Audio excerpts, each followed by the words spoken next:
tal, pero sí es muy hereditaria. Y la edad, a cualquiera, hay niños de 5 años que tienen migrañas ya. No es lo habitual que comience tan temprano, pero sí que los hay. ¿Afecta, digamos, el aspecto laboral, la jornada de estudios? La migraña es de las enfermedades en general, no solamente neurológica, pero de las enfermedades más discapacitantes que existen. Dios. Entonces sí, la gente vive con ella, pero no hay necesidad de vivir con ella porque hay tratamiento. Ya, se puede vivir con ella con tratamiento. Claro que sí, y controladas, perfectamente Pero cuando controladas. hablamos de discapacitante, una discapacidad permanente. Hay pacientes que llegan, no es la mayoría, porque la mayoría responde a los tratamientos, pero hay pacientes que llegan a tener discapacidad permanente porque no se logra controlar el dolor y no se puede trabajar con un dolor de migraña. Ya me han pedido que nos enfoquemos en el tema del Alzheimer. A propósito de un caso que ha sido viral en las redes, una persona conocida en el país. ¿Qué es lo que el Alzheimer provoca y qué origina esta enfermedad? Mira, la fisiopatología del Alzheimer es bastante compleja, ¿verdad? Pero hay algunas cosas que sabemos ya, y es que se produce un depósito de unas proteínas anormales. Son proteínas que tenemos normalmente en nuestro cerebro, se producen, pero hay una enzima que tiene un error, vamos a decir, la corta por donde no es, y entonces la proteína ya deja de tener la forma que debe tener habitualmente, y el cerebro no puede metabolizarla, y entonces se comienza a acumular. Y ese acúmulo puede suceder 15, 20, 30 años antes de que el paciente tenga el primer síntoma. Entonces, esa acumulación de esas proteínas, tanto dentro de las neuronas como fuera de las neuronas, es la que produce el daño y entonces los síntomas que vemos en la enfermedad. Es una pérdida de la memoria. En la forma típica, sí. El Alzheimer tiene forma típica, que es la mayoría, la que conocemos, la que se nos comienzan a olvidar las cosas. No recuerdo si desayuné, no recuerdo lo que me dijeron, pregunto lo mismo varias veces. Esa es la forma típica, es una alteración de la memoria progresiva inicialmente y luego se unen otras cosas como la orientación, el lenguaje, cambios conductuales. Y luego hay otras formas atípicas que no comienzan por alteración de memoria. Hay una forma que comienza por alteración del lenguaje, otra que comienza por alteraciones visoespaciales. El paciente no es capaz de medir distancias correctamente, de ubicar los objetos en el espacio. Y hay otra forma que es más conductual y es muy difícil de diagnosticar porque si no es un especialista, porque el paciente lo que comienza a tener es alteraciones conductuales, pero mantiene bastante su autonomía, su memoria y otras cosas. Hay una expresión común, yo soy olvidadizo. ¿Se puede confundir eso de ser olvidadizo con las sintomatologías del Alzheimer? Podría confundirse y lo ideal es que cuando una persona tiene dudas de si estos fallos de memoria que estoy teniendo son importantes o no, lo ideal es que consulte con un especialista, pero sí se pueden confundir. Pero en general, los fallos de memoria que nos preocupan tienen dos características principales. Una que es que van aumentando, cada vez yo cometo más fallos con el tiempo, es una cosa, tenemos que dejar que pasar tiempo, y además esos fallos me interrumpen en mis actividades habituales, cosas que yo hacía perfectamente y en las que me manejaba perfectamente, ahora estoy cometiendo errores y veo que me interfiere ese fallo. Entonces esas son cosas que hay que tomar en cuenta para consultar. Lo ideal sería consultar antes de que lleguemos a ese punto, ¿verdad? Que ya me comiencen a interrumpir. Cuando está la duda es bueno consultar. ¿Cómo se diagnostica el Alzheimer? El Alzheimer, el diagnóstico sigue siendo clínico. Lo que hacemos generalmente cuando una persona viene con fallos de memoria es que hacemos una historia clínica amplia para intentar caracterizar qué tipo de fallos, porque la memoria no falla siempre de la misma manera. El Alzheimer tiene unos fallos muy característicos. Entonces se hace esa historia clínica de en dónde que está fallando el paciente, qué tipo de fallos tiene. Preguntamos por otras cosas, si también hay fallos en el lenguaje, en otras áreas cognitivas. Luego hacemos una exploración neurológica, física y además que incluye algunos test de memoria, atención, que nosotros llamamos de screening, y luego entonces pedimos análisis y una prueba de imagen, resonancia generalmente, para descartar otras cosas que me puedan estar imitando al Alzheimer. Y con todo eso entonces ya se hace un diagnóstico. Yo conozco un caso familiar, una persona que perdió prácticamente la mitad de su vida, pero la parte más reciente, los últimos tiempos. Justo eso es lo que pasa con el Alzheimer y generalmente cuando los familiares vienen a la consulta con el paciente dicen eso mismo, es que se acuerda de cuando tenía 5 años, pero no se acuerda de que le acabo de dar el desayuno, por ejemplo. El asunto con esto es que el daño principal en el Alzheimer, el inicial, es en una parte del cerebro que se llama hipocampo. Entonces eso es como la grabadora del cerebro y permite que cuando usted y yo no vayamos de aquí, dentro de 5 horas usted se acuerde que en la mañana habló conmigo, quizá no recuerda todos los detalles, pero recuerda que habló conmigo. Graba las experiencias que tenemos ahora, las convierte en una memoria a mediano y a largo plazo. Eso es lo que hace el hipocampo. Entonces, cuando el paciente tenía 5 años, 20, 15, ese hipocampo estaba grabando perfectamente. Entonces, esas cosas ya están grabadas y guardadas. Por eso el paciente es capaz de recordar eso anterior que ya está grabadito en el archivo. Pero entonces las cosas nuevas que necesita grabar, como la grabadora ya no está haciéndolo bien, entonces ya es con lo que no le cuesta recordar. Además de las neuronas, ¿el Alzheimer compromete otros aspectos corporales? No, y directamente, de manera directa no lo hace, como el Parkinson, por ejemplo, que es una enfermedad más sistémica, ya lo sabemos que no es solamente el sistema nervioso, pero el Alzheimer no es así. Lo que sí pasa es que de manera indirecta, entonces sí tenemos otras afectaciones. Por ejemplo, el paciente conforme va avanzando la enfermedad ya no puede masticar bien, ya no traga bien, no recuerda bien cómo hacerlo ni cuál es el propósito de eso. Entonces ahí tenemos otras, pasa sentado mucho tiempo, se queda en la cama mucho tiempo, con eso vienen atrofias, dificultades para caminar. Entonces son cosas indirectas de la enfermedad. Entonces me queda la función de las neuronas para entender mejor el tema del Alzheimer. Entonces, las neuronas son como la unidad del sistema nervioso central y sistema nervioso periférico. Y ellas son las que llevan y traen la información y pasan la información de un lado a otro y hablan un idioma que es actividad eléctrica, vamos a decir. Entonces, un nervio que decía usted antes, los nervios que tenemos, que los conocemos, están formados por los axones de esa neurona, que es como una cola larga que tiene la neurona por donde viaja la información. Llegan hasta un cuerpo, que es llamamos soma, y ese soma entonces se encarga de pasar esa información a la siguiente. Voy a hacer un paréntesis para seguir tocando el tema del Alzheimer.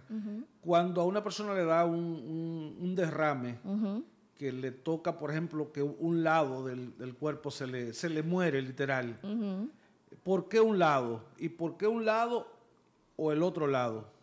Pues pasa porque tiene que ver, los derrames son de dos tipos, o pasa porque un vaso sanguíneo se tapó y entonces ya no llega sangre a esa zona del cerebro que debería llegar sangre, o porque un vaso sanguíneo se rompió y entonces no llega sangre correctamente y además encima hay sangre dispersa donde no tiene que estar. Entonces, cuando esa zona, sea por un sangrado o porque ya no llega sangre por una obstrucción, esa zona del cerebro que se fue afectada, las funciones de las que se encarga esa zona es la que vemos como síntomas. Entonces, el cerebro está dividido en 2 hemisferios, unas arterias suplen de oxígeno y sangre a un lado y a otro. Entonces, dependiendo de la arteria que sufra, es lo que tenemos los síntomas. El lado derecho del cerebro se encarga de mi lado izquierdo, y al revés, el lado izquierdo del cerebro se encarga de mi lado derecho. Entonces este es un tema para el cardiólogo. No es un tema para el cardiólogo porque es algo parecido a lo que pasa con los infartos cardíacos, vamos a decir. Lo que pasa con el infarto cardíaco es lo mismo, un vaso del corazón que lleva sangre al músculo del corazón se tapa y esa zona del corazón se daña. Lo mismo pasa entonces en el cerebro. Entonces, los cardiólogos se encargan de esos infartos cardíacos y nosotros de los infartos cerebrales. Entonces. ¿Y cómo se reparan estos daños? Porque hay casos en que hay personas que logran recuperar parte de la movilidad. Sí, eso va a depender mucho del paciente, va a depender de la extensión del vaso también que esté afectado. No es lo mismo que se afecte un vaso muy pequeñito a que se afecte un vaso más grande y una zona más grande del cerebro, y además de si recibió o no recibió tratamiento agudo en el momento. Si logramos destapar ese vaso en el momento agudo, el pronóstico es mucho mejor. Y además logramos con terapia física, sobre todo terapia ocupacional, del habla, porque hay pacientes que se quedan sin lenguaje también, entonces recuperar algunas cosas. Bien, vamos a una pausa. Estoy conversando con una especialista en el área de la neurología. Hay mucho que aprender aquí con la doctora. Se me va, doctora. Zaida Luciano. Sí, hablamos de Alzheimer.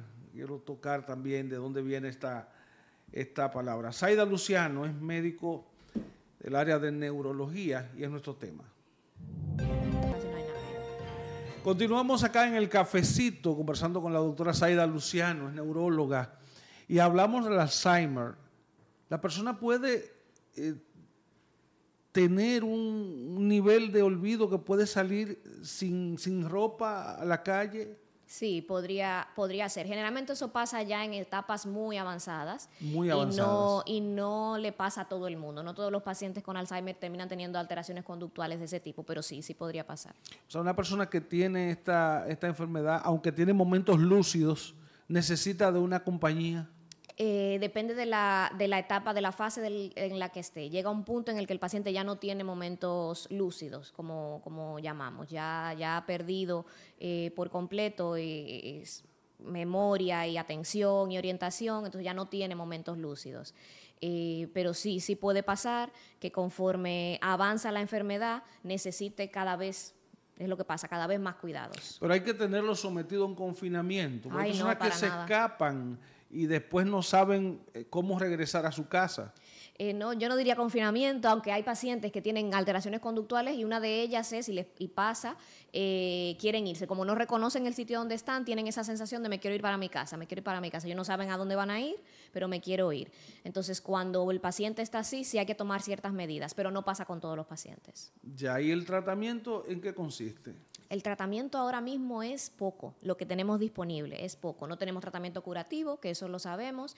El tratamiento inicial lo que hace es, tenemos 3 fármacos, creo que 2 de ellos en el país, para la fase inicial, y lo que hace es como intentar enlentecer el proceso. No lo para, pero sí enlentece la progresión. Y luego ya en la etapa más moderada, severa, hay otro fármaco que se añade. Aparte de eso, a veces tenemos que usar antidepresivos, trabajar junto de la mano con los psiquiatras, y para las alteraciones conductuales, entonces antipsicóticos.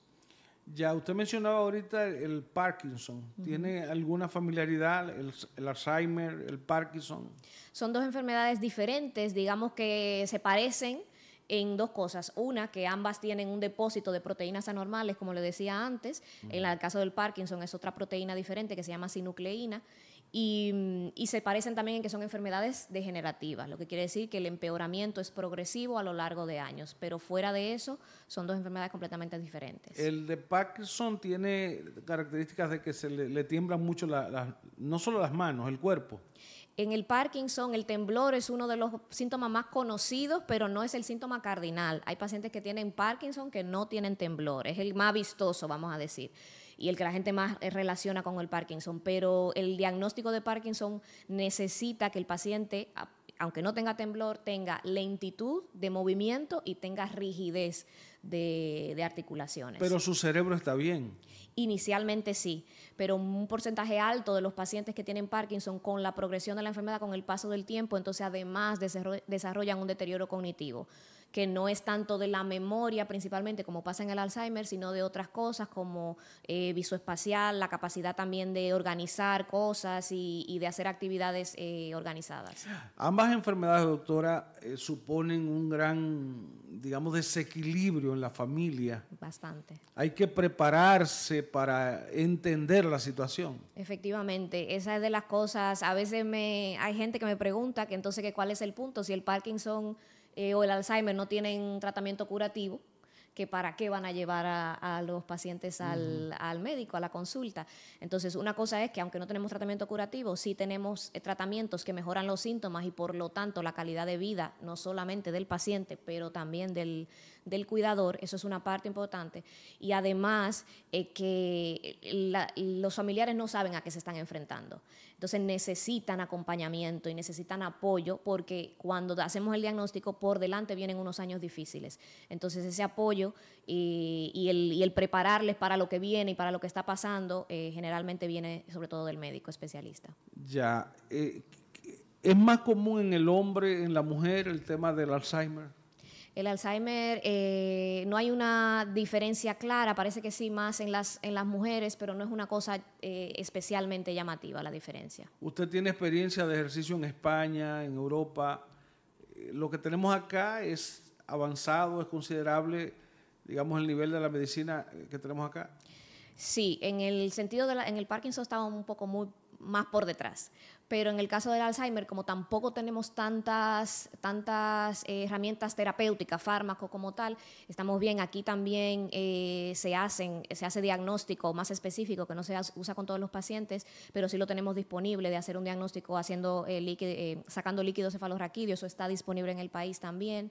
Lo que nos falta en el país, yo creo que es más conciencia, porque generalmente la mayoría de los pacientes que vienen a mi consulta, y sé que pasa lo mismo con otros colegas, la gente viene ya cuando lleva 3, 4 años de síntomas en el que ya es difícil que podamos hacer algo. Entonces nos falta más conciencia y dejar esa idea atrás de que, bueno, como es viejo, que se le están olvidando las cosas porque ya está viejo. Entonces eso sí nos hace falta. Ya, ahora que usted menciona la edad, pensaba ahorita introducir el tema de la demencia senil. O sea, hay una demencia que está reservada para la etapa ya de la vejez. Pues no, la demencia senil no existe. No existe. No existe. Eso que se llamaba demencia senil hace muchos años, que ya no se usa ese término. Ya sabemos ahora que esas demencias seniles no eran más que Alzheimer u otras demencias. Entonces, que el envejecimiento, hacerse mayor, no es obligatoriamente una sentencia de que se me van a comenzar a olvidar las cosas o que voy a tener una demencia. Hay gente que tiene un envejecimiento normal y no pierde sus capacidades cognitivas. Entonces, la demencia senil no existe. Si alguien está teniendo problemas de memoria o de otro tipo cognitivos, hay una enfermedad.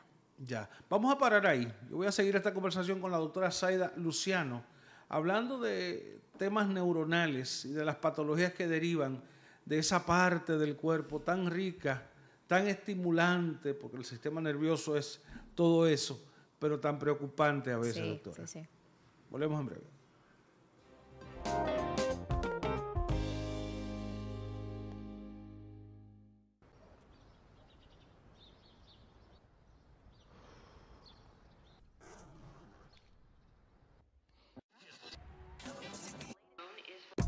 Al ritmo de la ciudad y en cada rayo del sol, la música que se escucha la pone en tu corazón. Un canto lleno de esperanza nos une como nación y llena de gente buena que vive con emoción. Al ritmo con que sueña, al ritmo con que lo logra, al ritmo con tu ríes, al ritmo con que crecemos. A cada día que pasa, ponle toda tu pasión, verás cómo estando unidos el futuro será mejor. Al ritmo con se puede, al ritmo con vivimos, al ritmo con celebro, al ritmo con lo haremos. Cada paso que damos juntos marca el ritmo para construir un mejor futuro para todos. Popular, a tu lado siempre.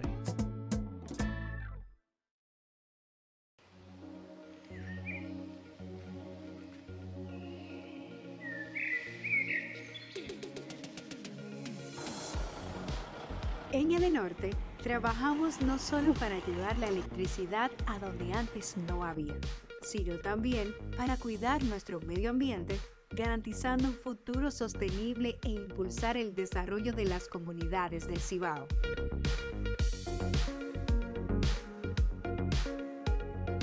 Juntos podemos construir un futuro más luminoso. Edenorte, la energía que nos mueve. Sin desplazarse, Juan autoinspecciona su vehículo e invierte ese tiempo en jugar con su hijo. Los García se sienten siempre protegidos al encontrar un seguro médico internacional con cobertura local. Laura, desde la comodidad de su celular, solicita la asistencia para poder celebrar en casa. Somos un seguro que mira al futuro y te brinda nuevas experiencias por la evolución que nos une. Seguros Reservas, respaldamos tu mañana. Cada taza trae con ella el sabor de los mejores deseos. Deseos que se van multiplicando durante el día y nos salen hasta en la taza. Esa taza que nos transmite con su aroma y sabor la buena onda que nos mueve siempre con una sonrisa y que llevamos con nosotros en todo momento. Por eso es que a cada taza de Café Santo Domingo siempre le sale ese sabor a lo mejor de lo nuestro.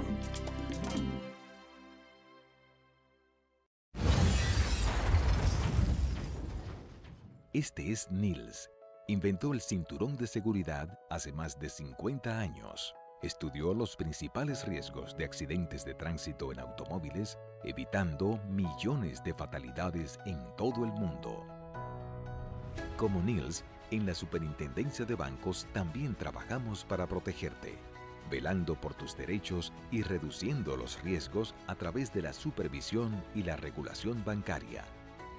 Porque cuidando del sistema, cuidamos de ti. Superintendencia de Bancos de la República Dominicana, por un sistema financiero sano y para todos. Los dominicanos son el final, por eso navegan con el prepago más completo de todos. Activa tu prepago Altis y recibe 30 días de internet más 200 minutos gratis. Además, 50 minutos y hasta 15 gigas de internet cada semana de por vida. Eso sí es el final. Únete a la red de mayor cobertura, navega, chatea y conecta con tu gente. Llévate también tu chip libre de costo y el doble de balance por 6 meses al cambiarte a Altis. Activa hoy el tuyo. Altis, la red global de los dominicanos.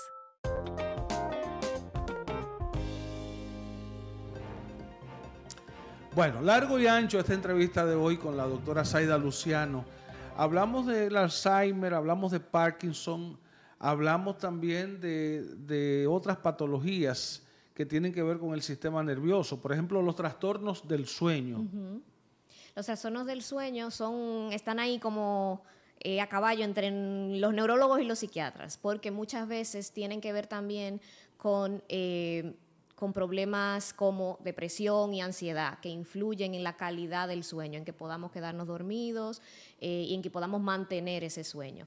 Entonces tenemos problemas del sueño que tienen que ver con la conciliación, que me acuesto y no me puedo quedar dormido, doy vuelta, vuelta, vuelta. Problemas del sueño que tienen que ver con el mantenimiento, me acuesto, me duermo, pero entonces a las 2 de la mañana ya estoy despierto otra vez, y eso tiene que ver con insomnio. Y luego tenemos otros trastornos del sueño que suceden mientras estamos dormidos. Por ejemplo, el sonambulismo, unas alteraciones que se llaman alteraciones de la conducta del sueño REM, en las que los pacientes gritan, vocean mientras están durmiendo, dan patadas, como hacen movimientos de lucha. Entonces hay un rango amplio, los terrores nocturnos, hay una serie de cosas.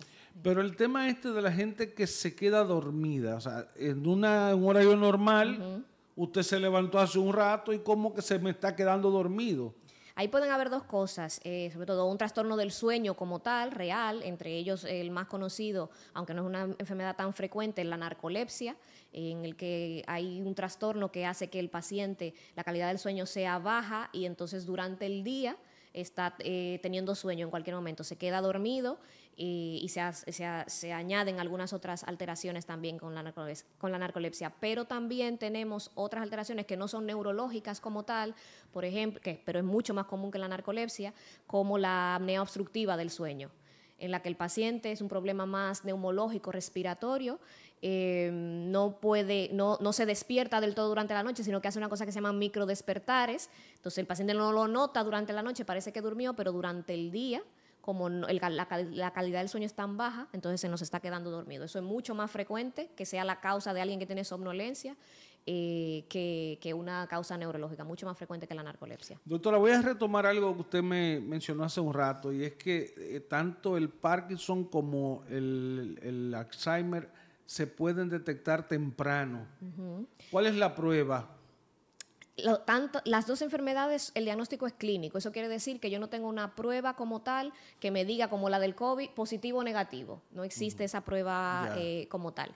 Aunque ya hemos avanzado algunas cosas, esas pruebas que sí ya existen para hacer un diagnóstico definitivo son pruebas caras, invasivas, implican que hagamos una punción lumbar y saquemos líquido. Eso no es lo que hacemos con la mayoría de pacientes. Entonces, lo que hace la diferencia al hacer un diagnóstico temprano es que podemos actuar en ese momento, y aunque si el diagnóstico es Parkinson o Alzheimer, todavía no tenemos manera de parar la enfermedad, está demostradísimo que intervenciones tempranas, tanto con fármacos como terapias de otro tipo, mejoran muchísimo el pronóstico y la calidad de vida de los pacientes. Pero, por ejemplo, una persona que ya tiene la información, mira, tú vas a tener un Alzheimer degenerativo, vas a perder una serie de funciones. ¿Cómo esa persona se puede prevenir de que no vaya a hacer cosas, que tenga dinero por ahí guardado y nadie conozca eso, o que pueda perder la capacidad de la firma? Esas son cosas que se nos olvidan muchas veces y no tratamos. Eso es un tema muy importante. Cuando se hace un diagnóstico de una enfermedad degenerativa, sobre todo tipo demencia, pero el Parkinson, aunque inicialmente no tiene problemas cognitivos, en general los pacientes lo desarrollan, lo ideal es que en el momento del diagnóstico el especialista hable con la familia acerca del pronóstico y lo que va a suceder, sobre todo por esas cosas. Gente que tiene propiedades, negocios, dinero, tiene que tomar decisiones anticipadas. Entonces hay que sentarse, es un momento duro, porque todavía el paciente está relativamente conservada su memoria y su razonamiento, pero es el momento para hablarlo. No podemos esperar que el paciente comience a perder ya para que no pueda tomar esas decisiones y además comience a tener alteraciones conductuales que les pasa mucho de querer guardar el dinero. El dinero les da seguridad y luego entonces para los hijos y la familia es mucho más difícil gestionar eso. Entonces lo ideal es que cuando se hace el diagnóstico, por lo menos la primera, segunda consulta de revisión, se hablen esos temas también para que el paciente, consciente de lo que está sucediendo, entonces tome decisiones para facilitarle la vida de él y de los familiares. Bueno, se habló claro aquí. Doctora, gracias por esa excelente participación que usted ha tenido con nosotros. Y la verdad es que hay mucho que saber sobre el sistema nervioso, el sistema neuronal. Así es, muy interesante. Y que hemos aprendido aquí en parte con usted. Muchas gracias a ustedes por la invitación.